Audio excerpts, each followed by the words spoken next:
Live from our 7 Tasmania studios, your nightly news with Letitia Wallace begins now.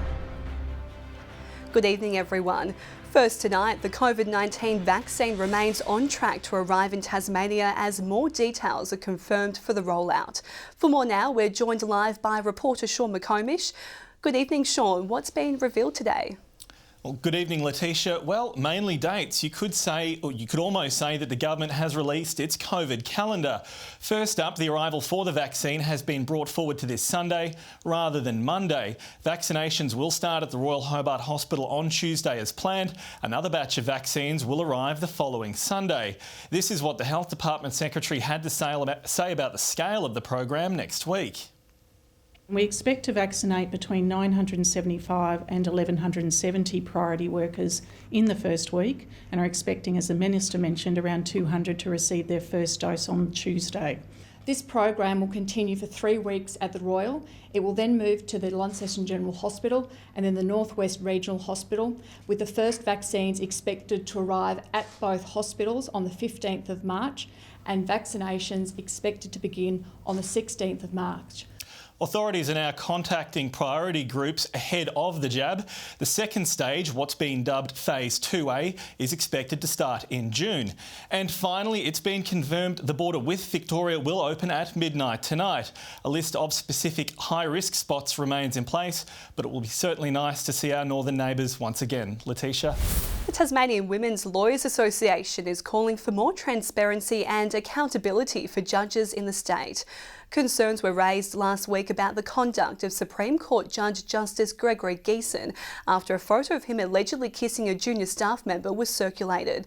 The association is calling for a firm response and wants the state government to implement a judicial commission, saying the move would provide a clear process for complaints, holding judiciary to the same standard as public servants. More than 30 cars in West Hobart have had their tyres slashed during a late-night crime spree. Police are searching for a single suspect as residents work to repair the damage left behind. Quiet West Hobart streets filled with police cars. Many residents left feeling deflated this morning after waking up to a nasty surprise. My husband came out to get the paper this morning and the neighbour across the road told him that several cars had been slashed and he had one tyre slashed and I had 2. I got up and saw all the commotion and there was about 4 or 5 police cars around. I thought, well, I better go out and check ours. And yeah, next minute, 2 cars, 2 tyres slashed on each front. The tyres on dozens of cars across 4 streets in the suburb attacked in the middle of the night. It's a bit of usually a quiet town, so I don't know, it's a bit odd. Like, I don't think anyone really knows what to think of it because it doesn't usually happen. Some repairs able to be made on the street. Just said that it was going to be a busy day for them and then had them come here and then now they're just fixing the car. But many have been forced to call tow trucks as the damage bill rises. Police have spent the morning patrolling surrounding streets, trying to figure out just how many cars have been hit during this crime spree.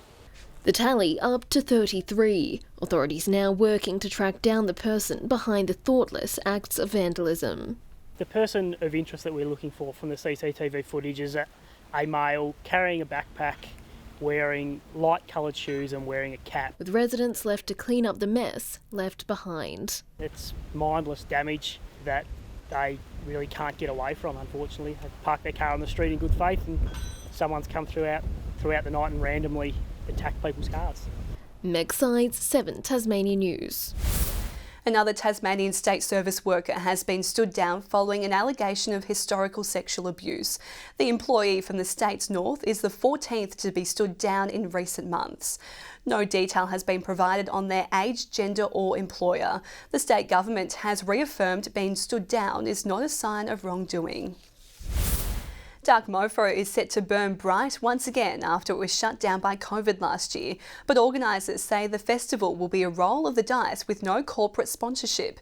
They're promising a grim and gloomy affair, just what the patrons want. COVID-19 claimed last year's Dark Mofo. Now organisers say the festival is facing a new threat. We feel that the sponsors were starting to have a detrimental impact on the festival. We're about music and art, not selling products. Corporate sponsors will have no part in the COVID comeback. This year's event in June will be just 1 week long. Hopefully it will be similar to the previous years, but smaller, more intense, a little bit darker. Winter Feast will return, as will the rush of bare bums at the beach for winter solstice. However, a question mark hangs over the late night program. If we have to miss out for 1 year on the late night parties, we'll live with that and we'll be back in 22. Long-term finances are also in doubt. A state government funding deal expires this year. Well, I've already met with Dark Mofo, and what we've agreed is that we'll sit down post this festival and look at what the plans are moving forward. Hobart City Council has withdrawn its cash because of budget challenges. It's looking to offer other support. Council has already decided that it can contribute in kind the Taste of Tasmania kitchens and tables and chairs and all of those things that help the winter feast. Businesses facing a quiet winter say Dark Mofo's return is critical. I think this year it's really important for a lot of businesses who have kind of banked on that event for it to kind of take place again. Then there's the risk of further COVID outbreaks. So we just have to play it by ear, which makes planning incredibly difficult. But we are hoping that we can do something no matter what happens. Sean McComish, 7 Tasmania News. A decision on whether Tasmania will get its own AFL team could be delayed by up to 12 months. CEO Gil McLachlan finally responded to the state government's letter late this afternoon, saying the league will independently review their bid. However, it could take until early next year for that to be completed. The frosty back and forth follows talks over Christmas when Tasmania's business case for a standalone team was brought up. The Premier says he now wants to meet with Mr McLachlan as soon as possible. He'd made the point that whilst the AFL had the business case, they had not spent a great deal of time looking at it as a result of the challenges that they faced last year. Now, my view was then and still is that wasn't good enough. New deals with the Hawks and Kangaroos are on hold. The state government would ideally like a team to enter the competition in 2025.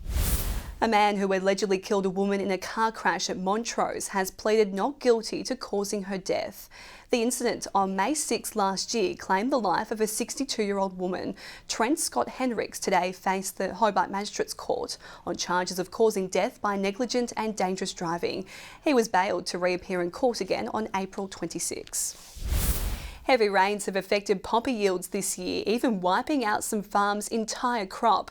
However, those that made it through are experiencing above average returns as they finish harvesting this week. It's the last day of poppy harvesting at Summerhill Farm. The flowers take up around 20% of the land here. It's a small but important part of the cropping system.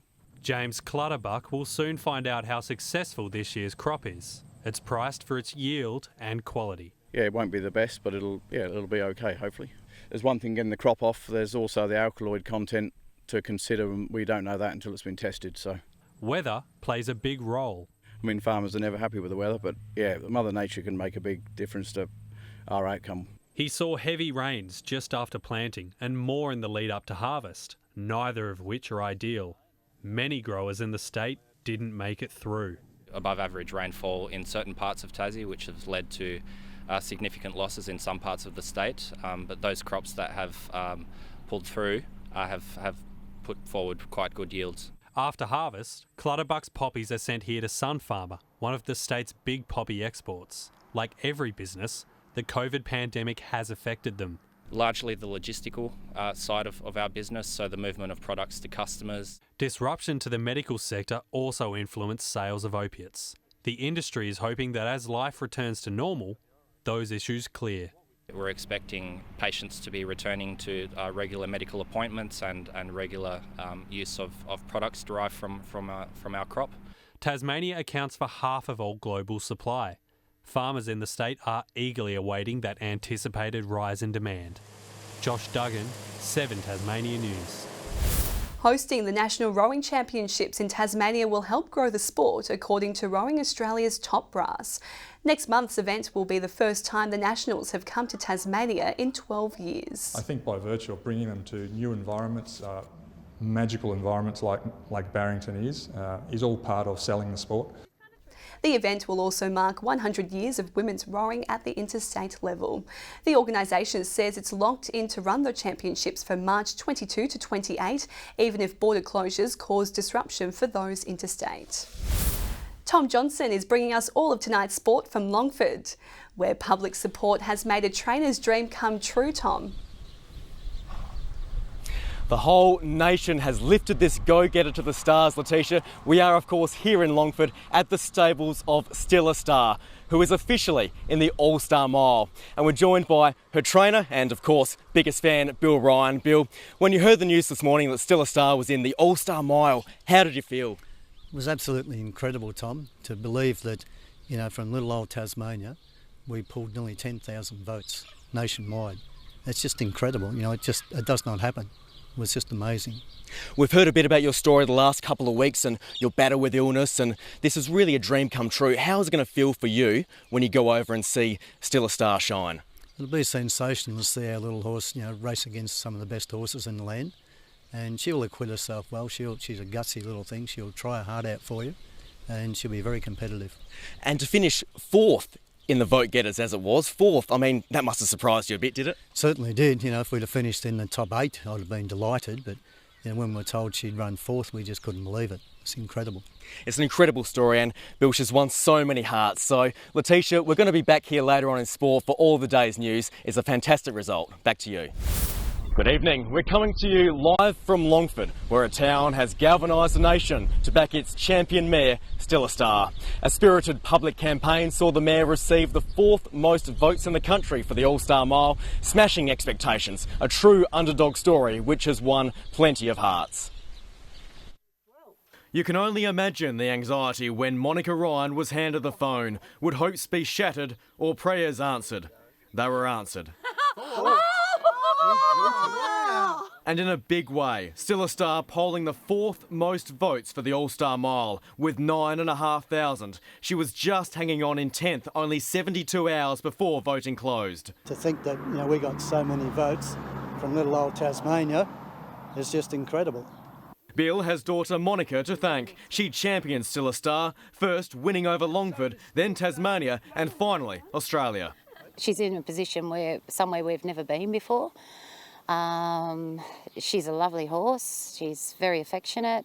And you see it come out with trainer Bill Ryan. Their connection is as personal as they come. She must have known just how much this means to him. A chance to live a dream, seeing the one they call Minnie on the big stage before his terminal lung illness takes over. Look, honestly, when the noms first came out, I thought, we got no hope of getting in this.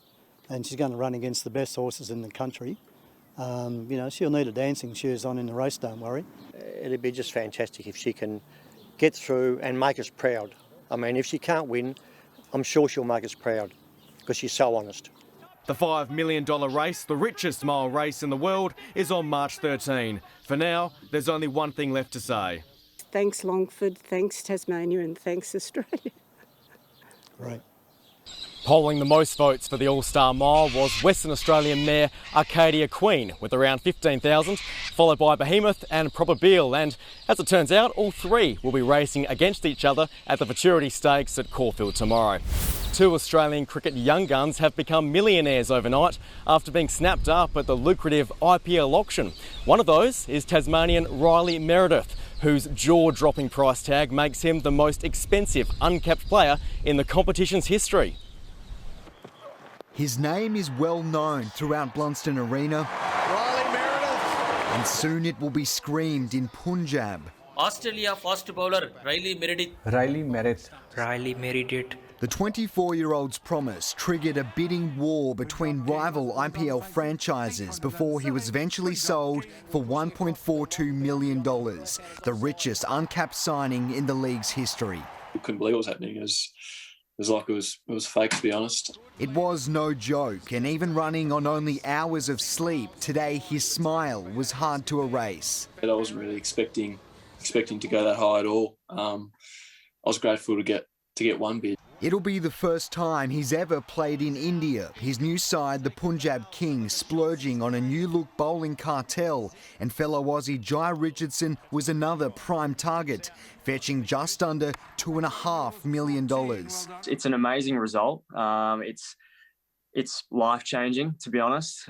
It caps off a stellar month for the two young quicks, currently training with the Australian squad in New Zealand ahead of next week's limited overs series, as is Glenn Maxwell, whose eye-watering $2.52 million price tag made him the most expensive Australian signing. He goes to Bangalore, well done. But there were some shock omissions at the IPL's Night of Nights. Aaron Finch, Alex Carey and Marnus Labuschagne all went unsold, while Steve Smith last year went under the hammer for $2.5 million, but this year 220 lakh. Just 390,000. Garth Burley, 7 Tasmanian News. The Sheffield Shield match between Tasmania and Queensland is all set for a Day 4 thriller, with the Bulls needing less than 300 runs for victory. Jordan Silk and Jake Doran were the only Tigers batsmen to pass 50 as debutant Xavier Bartlett ripped through the top order. Some late hitting from Jared Freeman and Nathan Ellis propelled the home side to 252, leaving the match on a knife's edge ahead of the final day tomorrow. Meanwhile, the Tasmanian women's side remains undefeated after a nail-biting one-run win against Western Australia. Teenager Amy Smith had the away side in a spin, taking 4 wickets before being given the almighty task of bowling the final over. Western Australia could only manage to score 2 off the final ball. And this weekend was meant to have the Evandale penny farthing races, but the pandemic has put a stop to it. So instead, we're winding back the clock 30 years for tonight's Friday flashback to 1991. And even then, global issues would affect the event.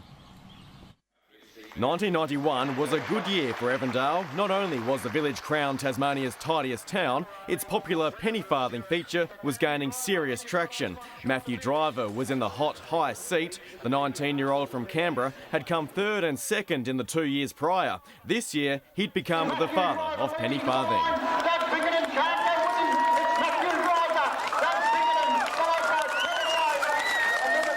As is still the case today, the bike's quirky nature fascinated. One rider from California rode a penny farthing built in 1888. I really love to just ride. I don't worry about trying to beat the young ones. Some things don't change. We might be battling a pandemic today, but 1991 had its own challenges. This year, though, the impact of the Gulf War was felt. 40 riders entered, but others chose not to travel during the conflict. Still, Evandale put on a show. I don't cheer a tally before I go. A much-loved event circled on the calendar. Let's hope it's back next year. Good evening. Hobart put in a great performance today to record 32 degrees, but still one short of the highest. Launceston 28, Burnie 22 and Devonport 23. Bushy Park's 33 the warmest, as temperatures over the south push towards 15 degrees above average. Cape Bruni 32, Campania, Grove, Ouse and Strawn 31. King Island 28, Flinders 27. Friendly Beaches 26 today and St Helens 23. Some early cloud over the north produced a drizzle patch or two, but that broke up fairly quickly. A northwest cloud band is moving over the continent, approaching our west coast. Troughs and onshore winds are bringing thunderstorms to Queensland and the far north. Tomorrow, the good news is it's Saturday, but the forecast is mixed due to that trough sitting over the state, reaching back over central Australia, the monsoon trough active over the tropics. North to northwest winds are 10 to 20 knots, shifting southwesterly in the west early and more southeasterly over the east during the day. Swells to 3.5 metres in southern waters. Saturday in Hobart, a shower or two and 22. Big drop there, 25 for Medina. Showers developing for Oatlands as well, 27. 30 for Launceston, hot and mostly sunny. Partly cloudy for Devonport, but fine, 25. 25 for Lyowini, a shower in the Highlands. 25 for Burnie, mostly sunny. A cloudy 21 for Strawn, 21 also for Marrawar. St Helens tomorrow, a high of 29 and partly cloudy. Swansea 25. Maybe a shower further south at Orford, 24 there. UV still in the very high range, down a notch though to 9. On Sunday, a light shower developing over the southeast, fine and partly cloudy elsewhere. Showers over the west and far south on Monday, maybe later over the northeast. And on Tuesday, a clearing shower from the west and far south, but possibly developing over the east in the afternoon. Sunny and 31 in Perth. Adelaide 29, a cool change for Melbourne after a humid 29. A few showers for Sydney and a shower or two in Brisbane. Still warm in Hobart, partly cloudy and 30 degrees, 25 and partly cloudy in Launceston, and right now in Devonport it's 21 degrees. I see you sitting there in the chair, Letitia, but this is serious. Our HR executive has rung, wants to know, what have you done with Kim? She'll be released soon, Murph. That's all your news for this Friday evening. I'll be back later with updates. Have a great weekend. Good night.